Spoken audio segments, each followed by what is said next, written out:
Hi, you guys. Let me see if I can get this in the right spot. All right. Sorry about the glowing ring light, but it is now kind of gray and dingy outside. So the lighting, the natural light is not happening here in Tennessee. But anyway, okay. So this is what I really wanted to talk about today.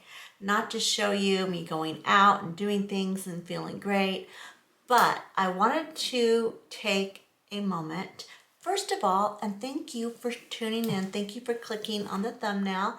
I very much appreciate it. If you are not subscribed to my channel already, I would ask that you go ahead and check it out. If it doesn't have an ED at the end of subscribe, then go ahead and click it and make sure to set the notification bell so you don't miss any new content from me. All right, that's only if you want to. If you don't want to, then it don't matter. Just whatever you feel like doing. That's the beauty of YouTube. It is totally 100% free. You get free lessons, you get free information, all at your fingertip. You can get inspo, you can get just entertainment, you can click on it just to laugh at people for, maybe me. Whatever it is, beautiful. It is just a free thing. Click, and you're ready to go. All right. So today's topic that I want to talk about is how to keep a routine when living with a chronic illness. In my case, I have cancer. I am clear right now. My scans are NED, no evidence of disease. I love saying it. I love saying it over and over. No, I have not been clear of cancer for very long. And I am stage 4 metastatic breast cancer, which only means that I'm not in the last stage of life. No. It just means that my cancer has spread into different organs and different main parts, like my bones. It spread to my kidney, my stomach, and then my bones. Okay, right now though, I'm NED. All right, so I just want to clarify because people think, oh, you're stage 4 cancer, you're in the last stages, you're gonna die. No, that's staging. That's how they stage your cancer. Yes, stage 4 is not a good thing, and I really, would rather it be stage 0 or whatever, but I am glad at this point that it is no evidence of disease, and I know that it has not been that way very long. But while it is that way, I am living each day and trying to do the very best that I can and enjoy life. And while I do that, I am trying to give something back from my 20 plus year journey with cancer. I wanted to use some of that wisdom, some of that experience that I have, and kind of pass it on to you guys.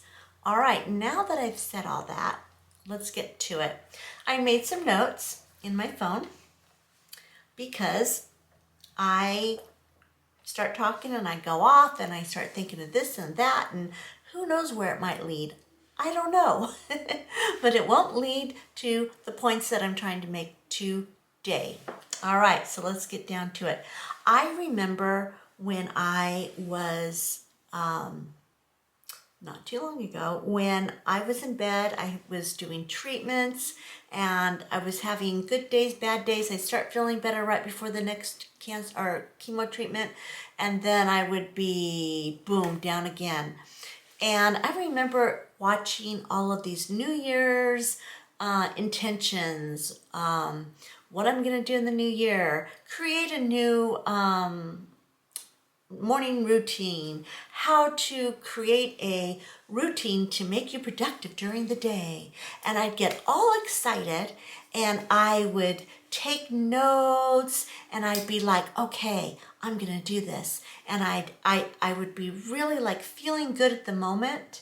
So in my mind, I'm thinking up here like, ooh, I'm gonna do this, I'm gonna do that. But in reality, my body was down here.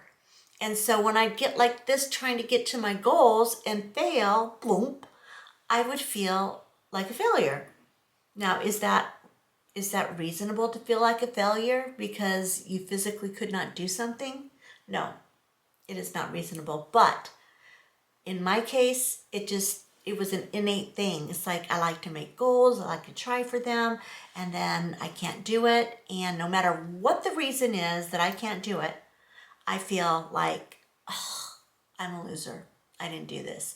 So I thought that I would tell you how I handled it and how I've helped other people, other women in the same position that I was, and how I'm feeling handle this, how to make goals, how to create routines when your body is not very predictable.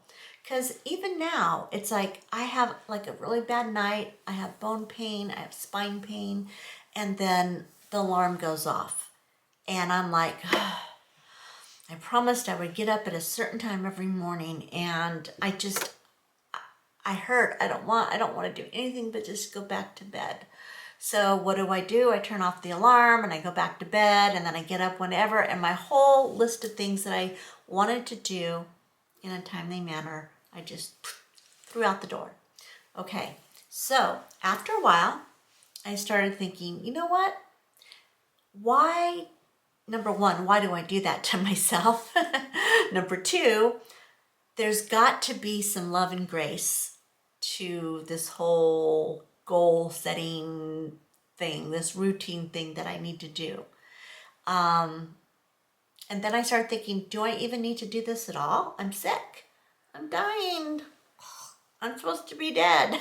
Should I really be able to do all these things? And are people expecting that out of me? And then I started thinking, okay, I'm going to do what I do with everything in my life. I make a pro-con list. All right, now I love list. I love labeling things. I love list. Talk to my kids. When they were teenagers, specifically junior high, high school age, I had my first labeling gun, you know, where you can type something out and then you can tape it onto things, and ooh, I loved it. I loved to label everything, and I loved to schedule. So I would create these schedules and put time limits for the kids to do each thing, and then I would stick these like things all over so that for them to remember to do them, like little helps or whatever. That's me. I love to label and make lists. Okay, so I went ahead and I made a list, and I didn't label it, I just made a list. I controlled my urges. And I put all the reasons why it would be good for me, it would be beneficial to me to stay in a routine, to create routines. And I made that, and then I put the things that really don't matter, the stuff that really isn't not that good for me. Maybe I shouldn't do it. Maybe it's putting too much pressure on me. Maybe that goes in the the cons of the con list. You know what I mean? Okay. So then I went back and I read it, and definitely creating a routine, even for us people that struggle physically. And you know what? It doesn't even have to be a physical body struggle. It could be an emotional struggle. Maybe you struggle with depression. Maybe it is just you're lazy. I mean, I fall into that category more than often, let me say. Just let me tell you. Anyway, okay.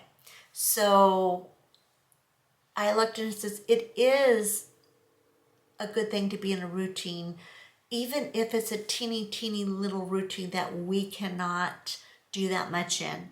And I'm going to give you some examples here. Even if it's just the little things and it's a routine, something that you do for yourself, and you do just the simple things can boost your mental status. It can raise your spirits, your self-esteem. Also, I'm going to tell you a secret at the end of this video, so stay tuned. This is a positive, okay? All right, so after I went through all that and decided that yes, it is a positive, it is in the pro, I have more pros and cons, that I should be creating routines that I can stick to. or that I can at least kind of flexibly kind of just get into and reap some of the benefits. All right, so this is what I did. And you guys, I want you to take this as, ooh, I'm gonna write that down, do the exact same thing. No, no, no, no, no, no, no. I do, listen to me, pay attention. Get closer, closer, closer, closer. No, I want you to tailor make it to your needs. All right, backing up again. Hope you got that. That was yelling on YouTube right there. That's like a visual yell, but said in love. All right, let's go. Number 1, morning routine. All right, I still set an alarm, even knowing that I could be up all night and it may not work. Still, I set an alarm, and then even if I had a horrible night, I would get out of bed, and then I would just commit to doing 3 things. Maybe it was stretching, just getting out of bed, doing a little stretch, whatever you can do. It was getting a drink of water. This is when I first started out. I had to start out this small.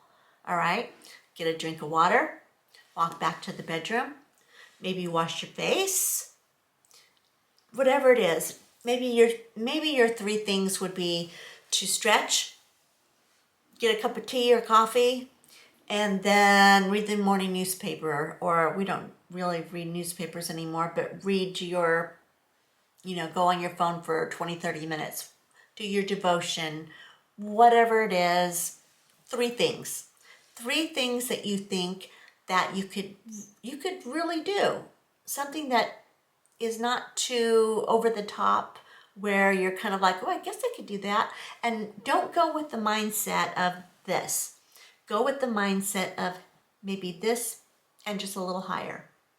Because this is what happens if we set everything up here and physically we are down here. We can't do this. It's too much of a jump to get up here. So then we start all over with the like, I don't feel so good about this. I couldn't do it. And okay, so always set the 3 things that you choose to do. Just make it ridiculously easy on yourself, okay? But every morning, set your alarm, do those 3 things, all right? And let me tell you, at the end, I'm gonna tell you a secret, but right now, remember, 3 things, set your alarm, no matter if you had a bad night, a good night, whatever, set your alarm, do 3 things. And then if you still feel like, oh, I don't feel good, I just can't do this, then go back to bed. Just let it be. Just say, you know what? My body needs the rest more than it needs to be in a routine this morning. And then be okay with it. Just give yourself permission to say, this is what I need right now, and that's okay. And go back to bed. Okay. The second thing, every day, move your body. Even if you weren't able to get out of bed and do your routine or whatever, just create a goal of moving your body. Now, even if you are in a wheelchair, you can do this, because you know why? I was in a wheelchair for a while and I was able to do this. I mean, I couldn't do much, granted, but I could do something. And that is the thing. It's like sometimes we can't do what maybe the person next to us could do, or maybe we can't do what we did before, but we can do something. I firmly believe that just because you have a chronic illness does not give you permission to give up on yourself, and it does not give you permission to stop doing the things that could better yourself. So that is my opinion. Take it or leave it. If you don't like it, I'm sure I'll hear about it in the comments. So anyway, move your body. I mean, even if it's just, stretching. I remember when I had my double mastectomy, they give you those exercises to crawl your arm up the wall just to see if you can get it a little bit higher every day, every day, every day, every day, every every day. Yay, I'm there. Okay, it seemed ridiculously small and simple, but yet I had a hard time doing it. But I did it every day. I did exactly what they told me to do. And guess what? Every day I saw a little bit of progress. It was like I'd go up and I'm like, oh, that's it. I can't do any more. Next day, a little more. And then all of a sudden I realized I was up here and it wasn't hurting. It wasn't pulling as bad. So that my point is, whatever you choose to do, if it is just if you can, if it's just walking around your living room 4 times, the next day 5 times, the next day 6 times, whatever. If you have a fitness, which I do have, and I forgot to put it on today, I'm going to start doing that. Your fitness thing, keep track. Even if it is like it says you did 24 steps today, it's better than doing nothing. So try to find something in your wheelhouse that you can do. If it is maybe walking outside, but you're like, oh, I don't know, I could get out there and I'm kind of weak right now. I get dizzy. Maybe if I fall, I better not do it. Okay, ask somebody to go with you. Ask someone to go walk with you. I had a friend, Krista. Hi, Krista. She was living with us at the time, so it did make it easier. And I wanted to go walking. I wanted to be outside. But I would get so tired, and I would be like, sometimes I got a little dizzy. So she would walk with me. And then, how you doing? Do you want to turn back now? You know, those type of things. It helps. So get someone to help you if you need be. All right. If you are really, really bad and you just can't get out of bed, you're that sick, have somebody stretch your legs. My husband did this when I was really bad. I was like totally bedridden, and he would stretch my legs. And because your legs, your hips, your back, everything gets very sore laying in bed a lot. You know, it's bad. So he would, stretch my legs and just, move my joints in and out, move, just whatever I felt like I could handle that day. So second thing is move your body daily, even if it's a little bit daily. All right. Number 3.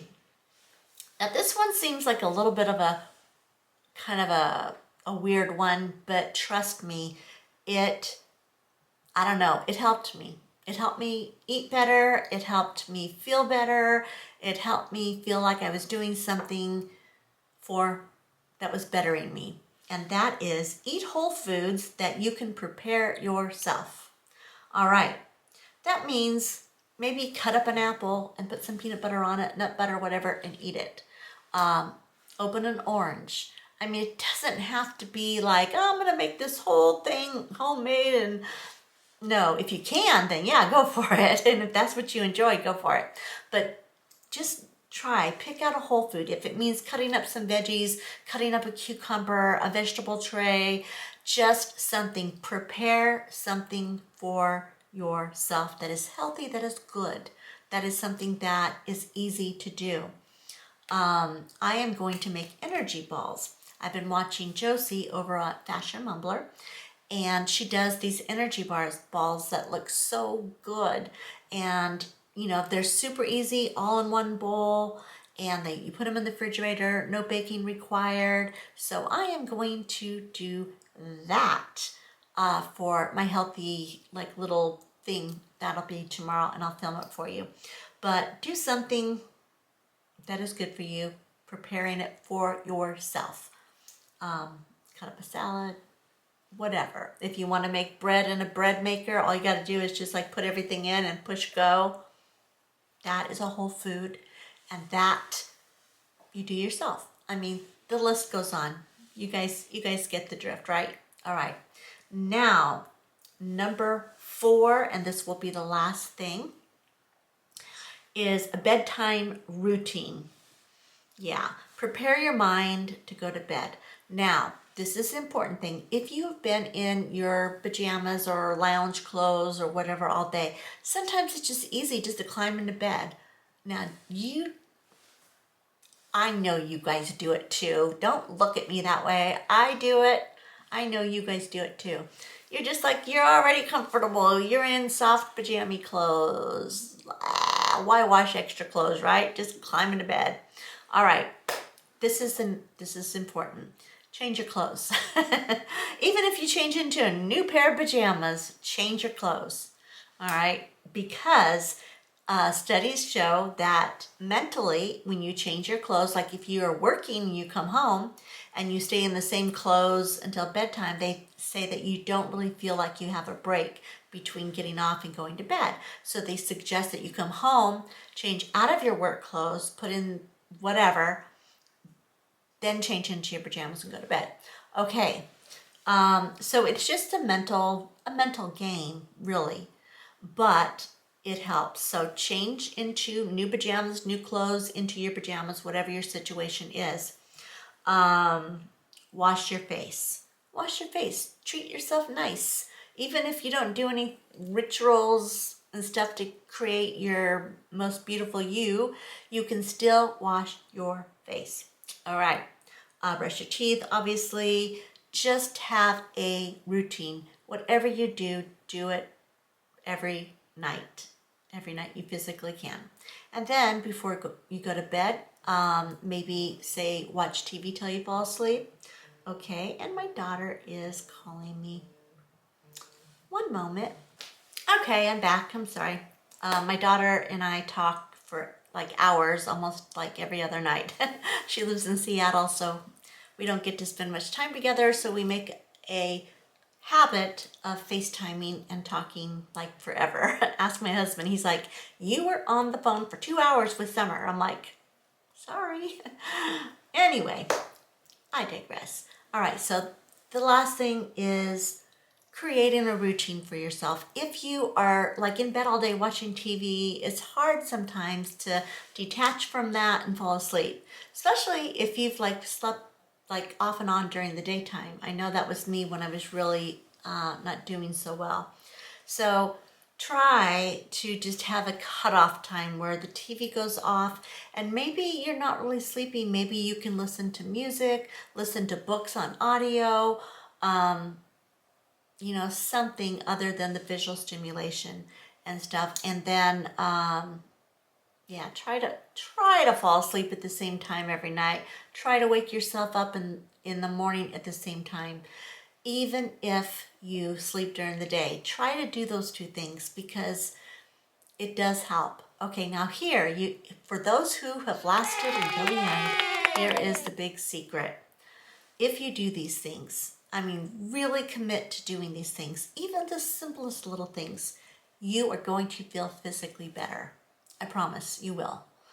I thought that I could not do so many things until I started this routine of creating these little tiny baby goals and keeping flexible with it, but setting these routines up that I could handle.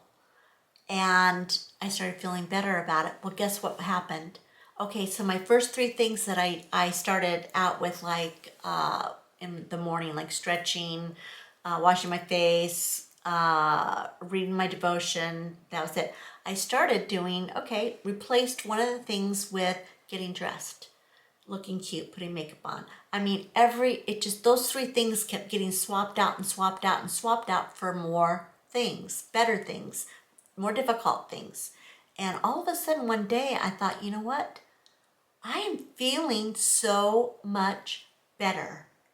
So much better. So I encourage you, if you are dealing with a chronic illness, if you are going through chemotherapy, if you have arthritis, if you have, I mean, the list goes on. Whatever your situation is, you know, number one, be kind to yourself. Number two, do not beat yourself up if you cannot do these things. Number three, at least give it a try.